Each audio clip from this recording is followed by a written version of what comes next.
नमस्कार, मैं हूं आपके साथ विभा उपाध्याय और आप सभी दर्शकों का अन्नदाता कार्यक्रम में स्वागत करती हूं। हमारे देश का किसान जन का पोषक है, वो श्रम का देवता है, अन्नदाता है।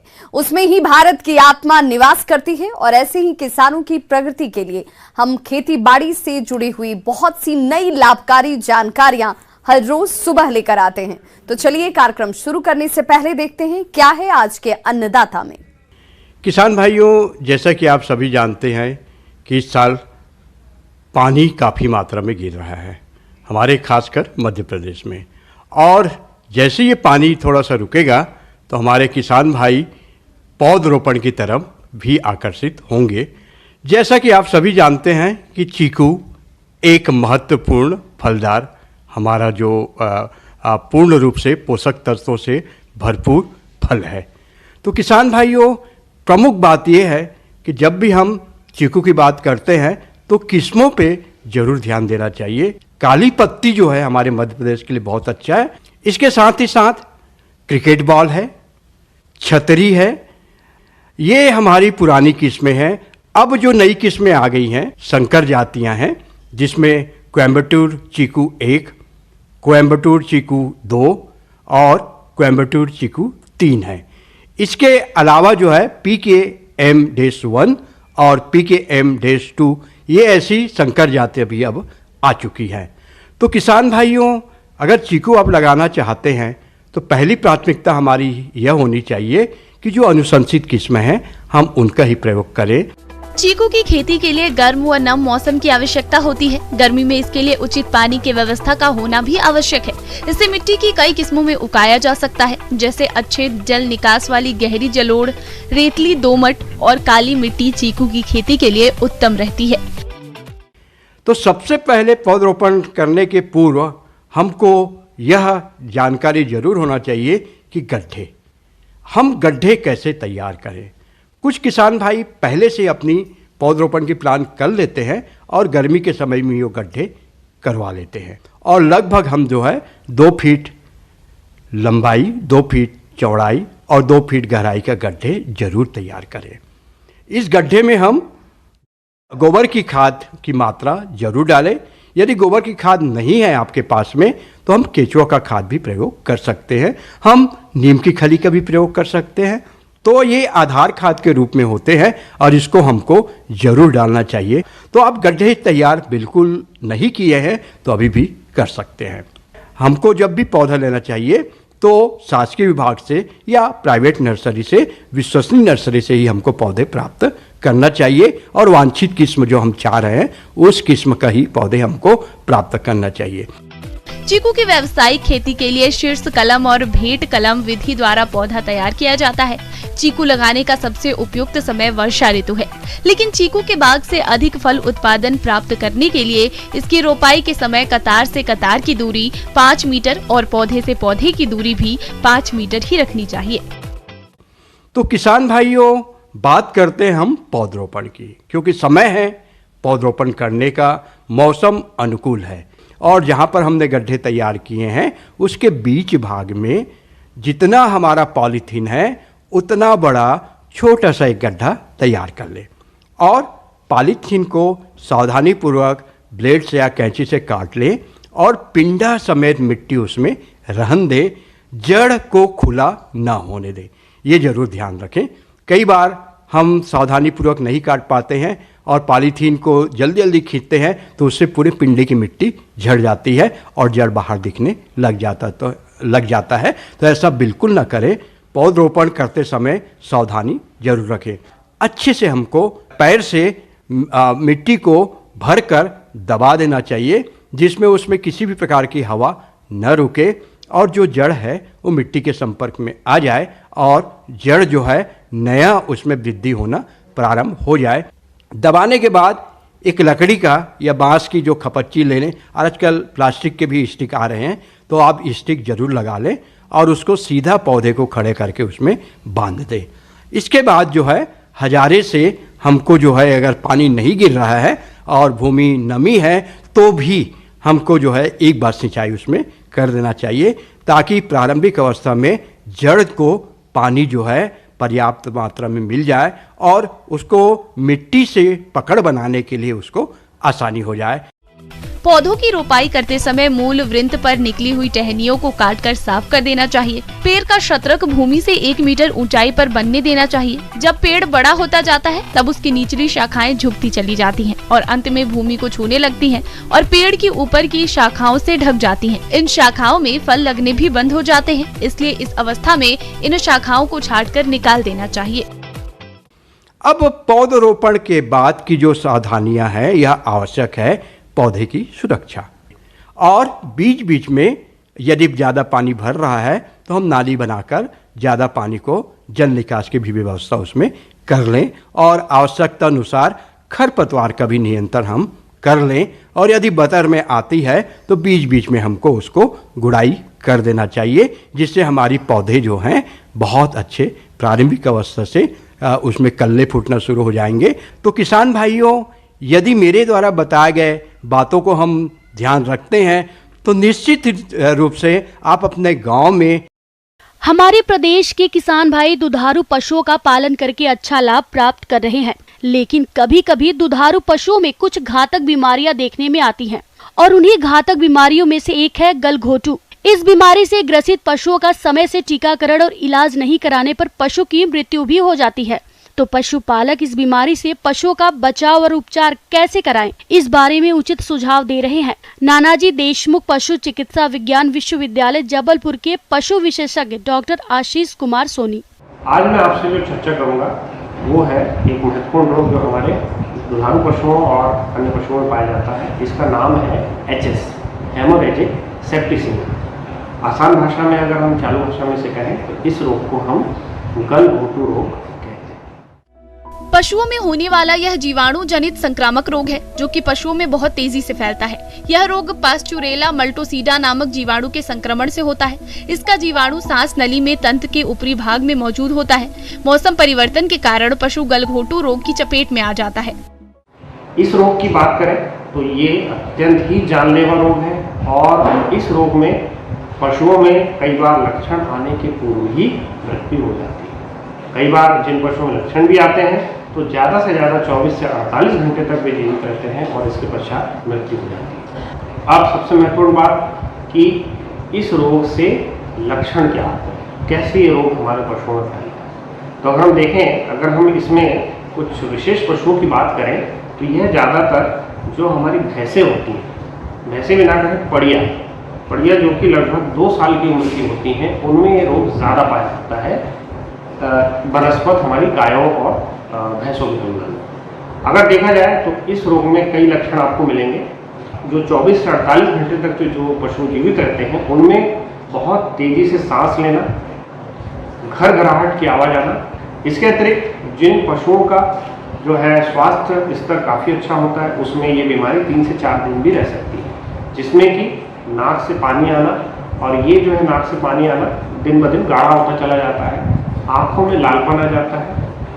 जो गर्भधारित पशु होते हैं उनमें गर्भपात हो जाता है और सीधी बात है तेज़ बुखार के साथ पशु जो है खाना पीना बंद कर देता है। इसके अतिरिक्त जो दुधारू पशु हैं उनके उत्पादन पर भी बहुत ही विपरीत असर पड़ता है और दुग्ध उत्पादन काफ़ी तेज़ी से इसमें कम हो जाता है। तो देखा जाए तो यह बीमारी बहुत ही जानलेवा है और इस रोग का त्वरित उपचार अत्यंत आवश्यक।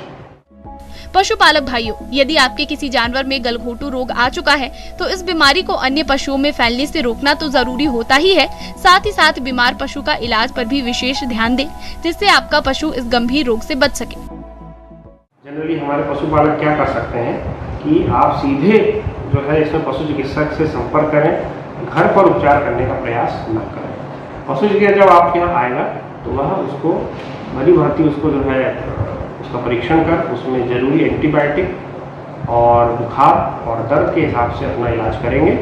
और आपको मैं बता दूं, अगर इस बीमारी में पशु को त्वरित उपचार सही समय पर अगर त्वरित उपचार मिल रहा है तो पशु की जान HS बीमारी से बचाई जा सकती है। बीमार पशु के इलाज के लिए एंटीबायोटिक संवेदनशीलता परीक्षण विशेष रूप से आवश्यक है। इसके बाद ही पशु में एंटीबायोटिक दिया जाना चाहिए। पेनिसिलिन, अमोक्सिसिलिन, टेट्रासाइक्लिन आदि इस रोग के लिए प्रभावी एंटीबायोटिक दवा है। पशुपालक भाइयों, जैसा कि एक कहावत है, इलाज से बेहतर बचाव होता है, इसलिए जरूरत है कि आप ऐसे उपायों को अपनाएं जिससे आपके पशुओं में घातक बीमारियां हो ही नहीं। अब हम बात करें कि इस बीमारी में आप रोकथाम कैसे करें, ये बीमारी आपके यहाँ हो ही ना। तो सबसे बढ़िया चीज़ ये है कि अगर आपके यहाँ कोई भी पशु बीमार दिख रहा है, ऐसे पशु को आप जो है तत्काल वहाँ से अलग करें और उसकी खाने पीने की व्यवस्था पृथक रूप से आप करें। इसके पश्चात तो अगर देखा जाए तो जो दूषित प्रकार के जो है खान पान की चीज़ें होती हैं, चारा पानी होता है, उनके माध्यम से ये हमारे स्वस्थ पशुओं में पहुंचता है। कि जो बीमार पशु रहते हैं उसका जो पानी आप देते हैं, जो चारा पानी आप करते हैं, बहुत सारा चारा उसकी चराई में रह जाता है। तो ये जो चराई और पानी है, इसको आप किसी भी प्रकार से उपयोग ना करें, इसका सही स्थान पर इसको जो है डिस्पोज कर दें। इससे अतिरिक्त उसका जो गोबर है, पेशाब है, जो भी है जो है उसके पशुशाला के पास में एकत्र हो रहा है, उसे आप अपने गोबर खाद में ना मिलाएं। ये मेरी सलाह है, आपको उस गोबर को अच्छी तरीके से आप डिस्पोज करें। रोगी पशु को सार्वजनिक स्थल जैसे कि चारागाह और अन्य स्थान जहां पशु एकत्र होते हैं वहां ना ले जाएं, क्योंकि यह रोग सांस द्वारा साथ पानी पीने एवं चारा चरने से फैलता है। मरे हुए पशुओं को कम से कम 5 फुट गहरा गड्ढा खोदकर चूना और नमक छिड़ककर अच्छी तरह से दबाएं। इसमें एक बहुत स्वाभाविक की बात यह है कि इससे बचाव का टीकाकरण उपलब्ध है। अब इसमें जो महत्वपूर्ण बात यह है कि टीका लगेगा। तो देखा जाए तो यह टीका ग्रीष्म ऋतु प्रारंभ होने के समय इस टीके को लगाया जाता है। और अच्छी बात यह है कि यह टीका जो है सरकार की तरफ, पशु सरकार की तरफ से निःशुल्क लगाया जाता है। इस टीके को आप जो है ग्रीष्म ऋतु प्रारंभ होने के पूर्व अपने पशुओं में लगा सकते हैं। जो सबसे छोटी उम्र है, न्यूनतम उम्र है, वो पशु की होना चाहिए कम से कम 6 माह, यानी 6 माह के बछड़े, बछिया, बढ़िया, पाड़े, जो भी आपके यहाँ 6 महीने से ऊपर की उम्र के हैं, उनमें आपको लगाना चाहिए। कई बार पशुपालक इस संशय में रहते हैं कि क्या गाभिन पशुओं को जो है गलघोंटू का टीका लगवाना चाहिए। तो मेरा इसमें जवाब है हाँ, आप इसमें बिल्कुल भी अपने जितने डाउट्स हैं, जो आपके अंदर मिथ्याएं हैं, उसको आप खत्म कर लें। इसके अतिरिक्त पहला टीका लग जाने के बाद इस टीके को प्रतिवर्ष बूस्टर डोज के रूप में जो है पशु को लगाया जाता है। तो इतनी जानकारी अगर आप HS यानी गलघोंटू के बारे में अगर आप रखते हैं तो आप निश्चित रूप से इस बीमारी से अपने पशुओं का बचाव कर सकते हैं। बेबी कॉर्न की मांग दिन प्रतिदिन बढ़ रही है। खासकर शहरी क्षेत्रों के आसपास के किसान बेबी कॉर्न की खेती करके अच्छी खासी आमदनी के साथ साथ पशुओं के लिए हरा चारा भी प्राप्त कर सकते हैं। तो जो किसान इसकी खेती करना चाहते हैं, वे इस समय इसकी बुआई करते समय किन किन पहलुओं पर विशेष ध्यान दें, आइए इस बारे में जानकारी लेते हैं डॉक्टर मनीष ककरालिया से। जब हम गेहूं की कटाई करते हैं, उसके बाद अप्रैल से लेके हम जो अगस्त की शुरुआत तक हम इसमें बेबीकॉर्न की बिजाई कर सकते हैं, क्योंकि बेबीकॉर्न केवल 60 से 65 दिन की फसल है, जिसमें हम उसको 2 प्रकार से हम का उपयोग कर सकते हैं। पहला, हम एक उसको जो कोब होता है उसकी पैदावार करके, दूसरा हमारे पास होता है जो फोडर है चारे के रूप में पशुओं के लिए, वो उसको का उपयोग में ले सकते हैं।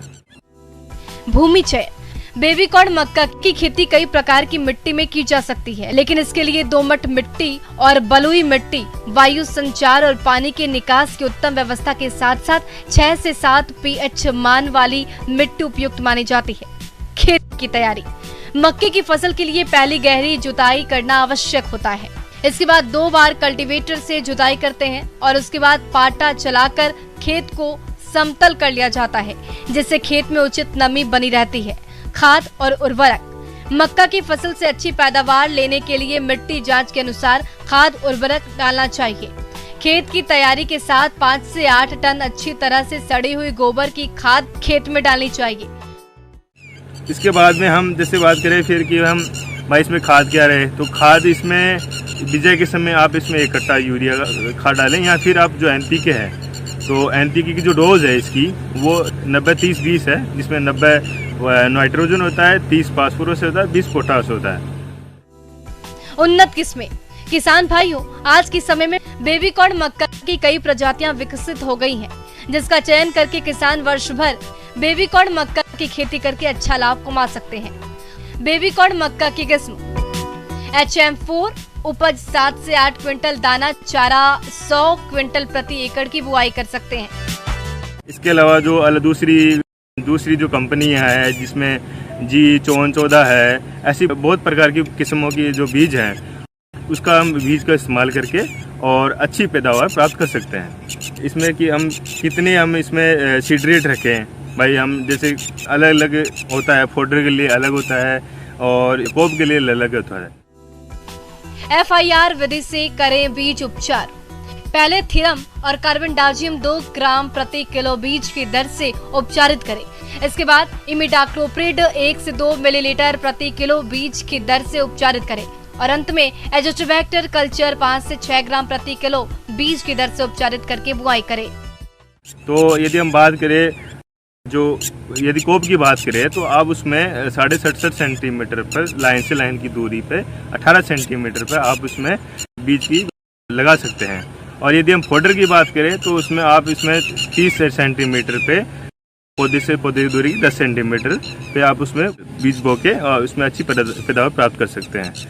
किसान भाइयों को मैं यही सलाह दूंगा कि आप मक्का के अलावा आप जो हमारे मक्का के जो अलग प्रजाति है दूसरी, जैसे बेबी कॉर्न है, स्वीट कॉर्न है, उसका भी आप लगा के अच्छी पैदावार, अच्छा मुनाफा कमा सकते हैं। अन्नदाता हेल्पलाइन निःशुल्क फोन संपर्क सेवा के माध्यम से आपके द्वारा पूछे गए प्रश्नों में से 1 या 2 महत्वपूर्ण प्रश्न को हम अपने कार्यक्रम में शामिल करते हैं और इसी के तहत आज रोगग्रस्त फल अक्सर जमीन पर गिरकर सड़ जाते हैं और ये सड़े हुए फल रोगजनक और फफूंद की वृद्धि कर संक्रमण को और बढ़ाते हैं। इसीलिए समय रहते इस रोग का नियंत्रण करना जरूरी होता है। तो इसके नियंत्रण के लिए टमाटर के पौधों को लकड़ी या तार की सहायता से सीधा खड़ा करें। भूमि की सतह पर 15 से 20 सेंटीमीटर तक की पत्तियों को तोड़ दें। सिंचाई की उचित व्यवस्था कर अतिरिक्त पानी का निकास सुनिश्चित करें। इसके अलावा रोगग्रस्त फलों को तोड़कर नष्ट करें। किसान भाइयों, फल सड़न रोग के रासायनिक नियंत्रण के लिए मैंकोजेब या कॉपर ऑक्सीक्लोराइड दवा 2.5 ग्राम प्रति लीटर पानी के हिसाब से घोल बनाकर छिड़काव करें। टमाटर की फसल में लगने वाला दूसरा रोग है पछेती झुलसा रोग। किसान भाइयों, ये रोग फाइटोप्थोरा नामक रोग जनक फफूंद से होने वाला रोग है जो कि टमाटर की फसल के लिए अत्यंत घातक होता है।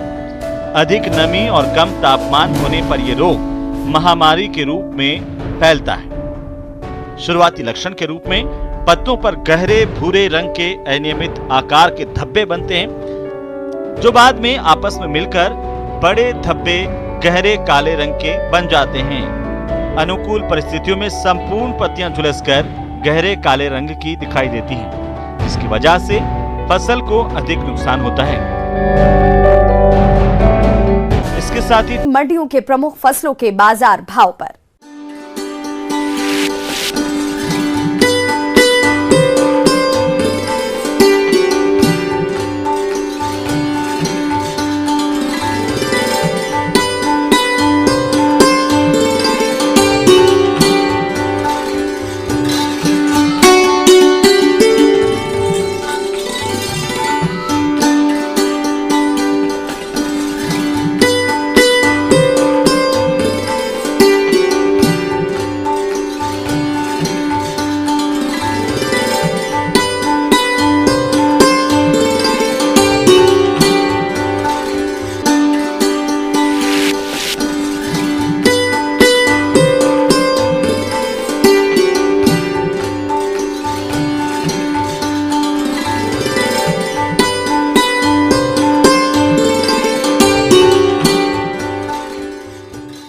किसान भाइयों, अन्नदाता आपकी सेवा के लिए संकल्परत है। कृषि संबंधित समस्या और सुझावों के लिए आप हमें इस पते पर संपर्क कर सकते हैं। प्रोड्यूसर अन्नदाता, news 18 Madhya Pradesh Chhattisgarh, Ramoji film city Hyderabad 501512। साथ ही आप हमें ईमेल भी कर सकते हैं। हमारा ईमेल एड्रेस है p18annadaata mp@nw18.com। इसके अतिरिक्त आप हमें निःशुल्क हेल्पलाइन नंबर 180088922163 पर सोमवार से शनिवार सुबह 10 बजे से शाम 4 बजे के बीच संपर्क भी कर सकते हैं। किसान भाइयों, अब समय हो रहा है आपसे विदा लेने का, तो हमारी अन्नदाता टीम को दीजिए इजाजत। कल फिर से होगी आपसे मुलाकात कृषि संबंधित कुछ और महत्वपूर्ण जानकारियों के साथ। नमस्कार।